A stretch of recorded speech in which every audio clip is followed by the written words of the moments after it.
Please ওনার নামাজের ছবিটা আপনারা পেশ করেন না, এখানে নামাজকে খাটো করা হচ্ছে। ওনার ধার্মিকতাটাকে আপনারা পেশ করেন না, ও ধার্মিক না, ও ধার্মিকতার ফ্রেম নিয়ে ওই জুতা চোরের মতো চুরি করতে ঢুকেছিল। কারণ দেখবেন যে ওনাকে যত জায়গায় ওনার ছবি ব্যবহার করা হয়েছে, আগে যে ওনার দাড়ি ছিল না এই ছবিটা তেমন ফোকাস করা হয় নাই। কোন ছবিগুলো ফোকাস করা হচ্ছে? উনি ওই যে সমুদ্র সৈকতে নামাজ আদায় করছে, কোন ছবিটা ফোকাস করা হচ্ছে? বিমানের সিটে বসে নামাজ আদায় করতেছে, কোন ছবিটা ফোকাস করা হচ্ছে? গাড়ির সিটে বসে সেখানে সেজদার ভান করে আছে, সেটাকে ফ্ল্যাশ করা হচ্ছে। আচ্ছা, মসজিদে জুতা চুরি যে হয়, জুতা চোর যে মসজিদে জুতা চুরি করার নিয়তে গিয়েছে, ওকে মুসল্লি, ও মুসল্লির ভান করেছে মূলত জুতা চুরি করার জন্য। তো এই ভদ্রলোক সে যে নামাজের ভান করেছে, একদিক থেকে ডান হাতে সে চুরি করছে আর একদিক থেকে বাম হাতে সে দান করেছে। এত সোজা কেন আমি এই আলোচনাটা করার প্রয়োজন মনে করেছি আজকে বিষয়টা নিয়ে? সাধারণত জুমার বাইরে আমরা আলোচনা এভাবে স্টুডিও ভিত্তিক খুব কমই করি, করার চেষ্টা করি না। কিন্তু জাতীয় ইস্যু যখন আসে, আমলের সাথে কোনো বিষয় যখন জড়িয়ে পড়ে এবং শরীয়ত সম্পর্কে মানুষের কাছে যখন ভুল মেসেজ যায়, তখন সে বিষয়গুলোকে আলোচনা করার প্রয়োজন মনে করি। চ্যানেল 24 এর সাক্ষাৎকার দিয়েছেন কি যে আমি প্রশ্নপত্র বিক্রি করে যেগুলো কামাইছি সব আল্লাহর রাস্তায় দান করে দিয়েছি। মানে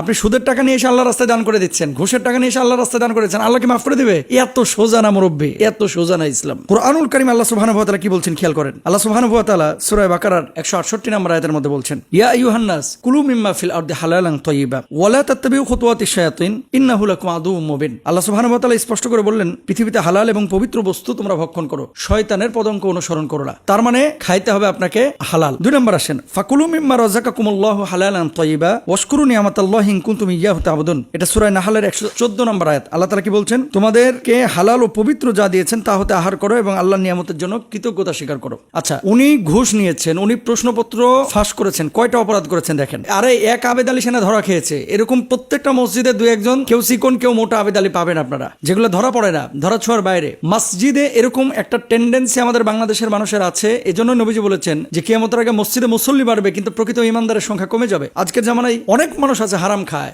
ঘুষ নেয়, সুদের সাথে জড়িত, সামনের কাতারে নামাজ পড়তেছে। এর মানে কি নামাজের দোষ? নাউজুবিল্লাহ। এর মানে কি ধার্মিকতার দোষ? না, নাউজুবিল্লাহ। এর মানে দোষ হচ্ছে ওই ব্যক্তির, ও মূলত ধর্মীয় ফ্রেমের মধ্যে ঢোকে মানুষের সাথে প্রতারণা করেছে, ধোঁকাবাজি করেছে। প্রশ্নপত্র যে ফাঁস করেছে, কয়টা অপরাধ করেছে দেখেন। 1 নাম্বার, সে অন্যের হক মেরে দিয়েছে। কেমন? যেই ছেলেটা ফার্স্ট ক্লাস ফার্স্ট ছিল, যেই ছেলেটা আপনার 90-এর উপরে মার্ক পেয়েছে, এই ছেলেটা কিন্তু ক্যাডার হতে পারে নাই। যাদের কাছে প্রশ্নগুলো পৌঁছাইছে, আমি বলছি না যে ঢালাভাবে সবাই প্রশ্ন নিয়ে পাশ করেছে, আমি সেটা বলছি না। যাদের কাছে দিয়েছে, তাহলে সেক্ষেত্রে মেধাবীদের হক সে মেরেছে। 1 নাম্বার। 2 নাম্বার, সে প্রতারণা করেছে। আল্লাহ নবী বলছেন, মান গশশানা ফালাইসা মিন্না। যে ব্যক্তি প্রতারণা করে সে আমার উম্মতের অন্তর্ভুক্ত না, দলভুক্ত না। 3 নাম্বার, সে মিথ্যা বলেছে। 4 নাম্বার, সে তাকওয়ার লেবাস নিয়ে আল্লাহ রাসূলের পছন্দের পোশাক পরে মুসলমানদেরকে ধোঁকাবাজি করেছে এবং মুসলমানদের মধ্যে এই পোশাকটাকে, এই লেবাসটাকে সে খাটো করেছে। আজকে এতগুলো ছবি, খালি নামাজ নিয়ে তার ছবি আসতেছে। তারপরে মোটিভেশনাল স্পিকার যারা এখনকার বাংলাদেশে আমাদের ভাইরা আছেন, এরকম কিছু স্পিচ দেখতেছি ফেসবুকে আসতেছে এবং এখানে একটা ধাক্কায় ধুক্কায় প্রমাণ করার চেষ্টা করা হচ্ছে যারা মোটিভেট করে এদের ভিতরে কোনো ঝামেলা থাকতে পারে। তো সবাইকে তো দোষারোপ করা যাবে না। আল্লাহ রাসূল সাল্লাল্লাহু আলাইহি ওয়াসাল্লামের এই যে দাড়িটা, পছন্দনীয় দাড়ি, সুন্নাহের দাড়ি আমরা রেখেছি, এটা তো একটা সম্মান আছে। টুপিটা একটা সম্মান আছে, জুব্বাটার একটা সম্মান আছে। এই জন্য নবীজি বলেছেন যে পোশাক আশাক দিয়ে মানুষকে বিবেচনা করা যাবে না, মানুষকে বিবেচনা করতে হবে তাকওয়ার ভিত্তিতে। রাসূলকে জিজ্ঞেস করা হলো, ওগো নবীজি, মা মানাত তাকওয়া, তাকওয়াটা কি? আল্লাহ নবী জবাব দিয়েছিলেন, আত তাকওয়া হা হুনা, তাকওয়ার জায়গা হচ্ছে অন্তর। আপনারা ফেসবুকে যারা ওনার ছবি পেশ করতেছেন, আপনাদের কাছে আমার একটা রিকোয়েস্ট, প্লিজ ওনার নামাজের ছবিটা আপনারা পেশ করেন না, এখানে নামাজকে খাটো করা হচ্ছে। ওনার ধার্মিকতাটাকে আপনারা পেশ করেন না, ও ধার্মিক না, ও ধার্মিকতার ফ্রেম নিয়ে ওই জুতা চোরের মতো চুরি করতে ঢুকেছিল।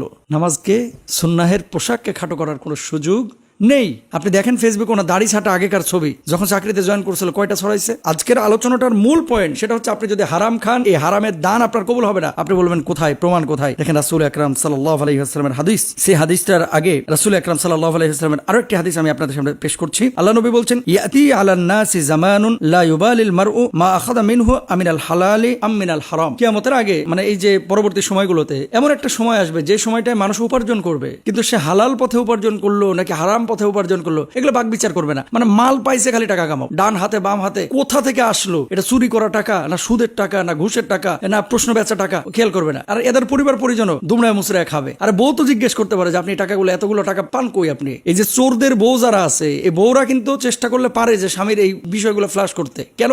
আপনার জামাইয়ের বেতন 60,000 টাকা, কিন্তু 6 কোটি টাকা দামের বিল্ডিং কিভাবে করতেছে আপনি জিজ্ঞেস করতে পারেন না? এটা তো আপনার অধিকার আছে। সন্তানগুলো কি জিজ্ঞেস করতে পারেন, আব্বু তুমি চাকরি করো ড্রাইভারের, তুমি চাকরি করো অমুক অফিসের একজন পিওনের, তুমি এত টাকা কিভাবে পাও? তো সন্তান সন্ততি যদি বাড়িতে প্রতিরোধ গড়ে তুলতো, দুর্গ গড়ে তুলতো, তাহলে তো এই সুযোগগুলো তারা পাইতো না। তার মানে কি, যারা এই সুযোগগুলো দিয়েছে তারাও কিন্তু অপরাধী। আচ্ছা, রাসূল আকরাম সাল্লাল্লাহু আলাইহি ওয়াসাল্লাম বলেছেন যে মানুষ মানে বিচার বিশ্লেষণ করবে না, ডান দিক থেকে বাম দিক থেকে কামনা শুরু করবে, হালাল নাকি হারাম এগুলো কোনো চিন্তাই করবে না। এরপরে নবীজি বলেছেন যে এমন এক ব্যক্তি, সে কি বলতেছে, ইয়া রব ইয়া রব, আল্লাহ রাসূল সাল্লাল্লাহু আলাইহি ওয়াসাল্লাম বলছে, এক ব্যক্তি মুসাফির, সে সফররত অবস্থায় ধুলোয় ধূসরিত তার পুরো শরীর, আল্লাহর কাছে দোয়া করছে, আল্লাহ আল্লাহ আপনি এটা কবুল করেন, সেটা কবুল করেন।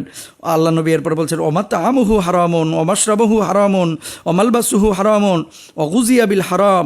আল্লাহ রাসূল সাল্লাল্লাহু আলাইহি ওয়াসাল্লাম বলছেন, তার খাওয়া হারাম, তার পোশাক হারাম, তার শরীরটা হারাম দ্বারা গঠিত হয়েছে। ফা আন্না ইউস্তাজাবু লিযালিক, কিভাবে আল্লাহ সুবহানাহু ওয়া তাআলা তার দোয়া কবুল করবে, তাই না? তো একটা মানুষের ইবাদত কবুলের জন্য প্রথম শর্ত হচ্ছে আপনার হালাল উপার্জন করা।